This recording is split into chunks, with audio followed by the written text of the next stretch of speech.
Alice in Wonderland.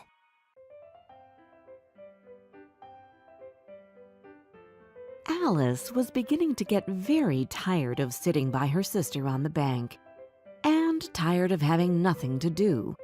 Once or twice she had peeped into the book her sister was reading, but it had no pictures or conversations in it. And what good is the use of a book, thought Alice, without pictures or conversation? So she was considering in her own mind, as well as she could, for the hot day made her feel very sleepy and stupid, whether the pleasure of making a daisy chain would be worth the trouble of getting up and picking the daisies. When suddenly a white rabbit with pink eyes ran close by her. The rabbit pulled a watch out of his pocket to check the time. He shook his head, then disappeared down a rabbit's hole. "I must find out why he's in such a hurry," cried Alice. Filled with curiosity, she ran to the rabbit's hole and peeped through the entrance. The hole dropped suddenly, and Alice fell. She fell for a long time, when suddenly she came upon a little three-legged table, all made of solid glass. There was nothing on it except a tiny golden key. When she looked around again, she came upon a low curtain she had not noticed before, and behind it was a little door about 15 inches high. She tried the little golden key in the lock, and to her great delight, it fit. She opened the door and saw a beautiful garden through it, but she couldn't reach it as she was too big.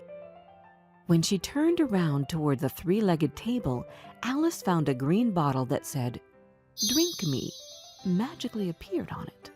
Out of curiosity, Alice took the bottle and drank the entire potion. Then she began to shrink until she was no bigger than a doll. She opened the door and quickly ran through it. "What a splendid garden!" she exclaimed. "Why, I'm no bigger than the insects that crawl on these flowers." But the excitement soon wore off. Alice grew bored with her tiny size. "I want to be big again," she shouted. Her shouts startled the white rabbit, who ran past her again. Mistaking her for his maid, he ordered, "Go to my cottage and fetch my gloves and fan." Alice was confused by the rabbit's behavior. "Maybe I'll find something at the cottage to help me find my way out," she said hopefully. As she was going out, she saw a piece of chocolate cake that was kept on a table by the doorway. Next to the cake was a note that read, "Eat me." "I'm so hungry," Alice said as she ate the cake. Suddenly, she felt strange and realized, "Oh no, I've grown larger than this house," she cried. "Get out of my way! You're blocking the door!" shouted the white rabbit. Alice managed to pick up his fan. Immediately, she began to shrink. But little did she know it was a magical fan which made her small again. "Oh no, I'll never get back up to the right size." She went looking for help. Soon she saw a green caterpillar dressed in a pink jacket. He was sitting on the top of a large mushroom, smoking a bubble pipe. "One side makes you big, the other side makes you small," he said to Alice before slithering away. "One side of what?" Alice called after him. "The mushroom, silly," he answered. Alice ate a piece of the mushroom. "Oh, thank goodness I'm growing," she cried. "But which way do I go?" "That path leads to the Mad Hatter. The other way leads to Les Marches Hare," said a voice. Alice turned to find a smiling Cheshire cat in a tree. "I'll see you later at the Queen's croquet game," he said before disappearing. There was a table set out under a tree in front of the house, and the March Hare and the Hatter were having tea at it. A dormouse was sitting between them, fast asleep, and the other two were using it as a cushion, resting their elbows on it and talking over its head. "Very uncomfortable for the dormouse," thought Alice. "Only, as it's asleep, I suppose it doesn't mind." The table was a large one, but the three were all crowded together at one corner of it. "No room! No room!" they cried out when they saw Alice coming. "There's plenty of room," said Alice indignantly, and she sat down in a large armchair at one end of the table. "Have some wine," the March Hare said in an encouraging tone. Alice Alice looked all around the table, but there was nothing on it but tea. "I don't see any wine," she remarked. "There isn't any," said the March Hare. "Then it wasn't very civil of you to offer it," said Alice angrily. "It wasn't very civil of you to sit down without being invited," said the March Hare. "I didn't know it was your table," said Alice. "It's laid out for a great many more than 3. "You may stay if you answer my riddle," shouted the Mad Hatter. "Why is a raven like a writing desk?" Alice felt dreadfully puzzled.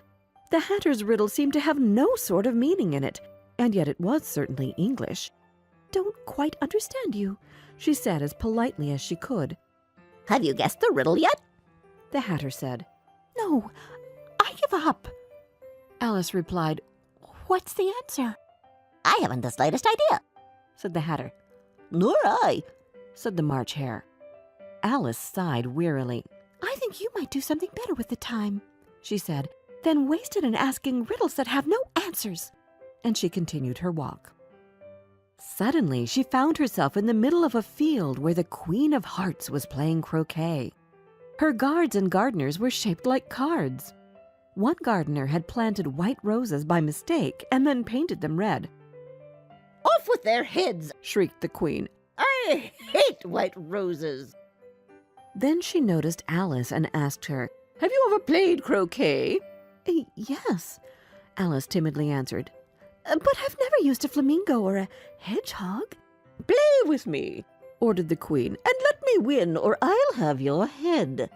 Alice tried her best to play well, but she had trouble with her flamingo. "Off with her head!" cried the Queen. Just then, a trumpet sounded in the distance, calling court to session. Everyone rushed into the courtroom. "Court is now in session," announced the White Rabbit. "Will Alice please come to the stand?" Alice took the stand and looked at the jury box, where the March Hare and the Mad Hatter were making noise. The Dormouse slept, and the Cheshire Cat smiled at her. "What's going on?" asked Alice.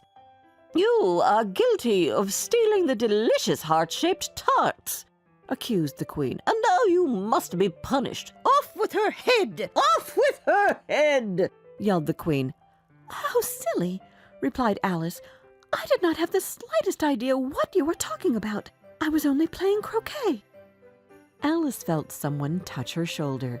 "Wake up! You've been sleeping for too long," said her sister softly. "I had a strange dream," said Alice.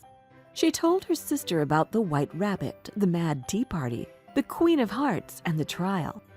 But her sister wasn't paying attention. "You're reading again," mumbled Alice. As she stretched, Alice saw a little white rabbit with pink eyes scurry behind a tree.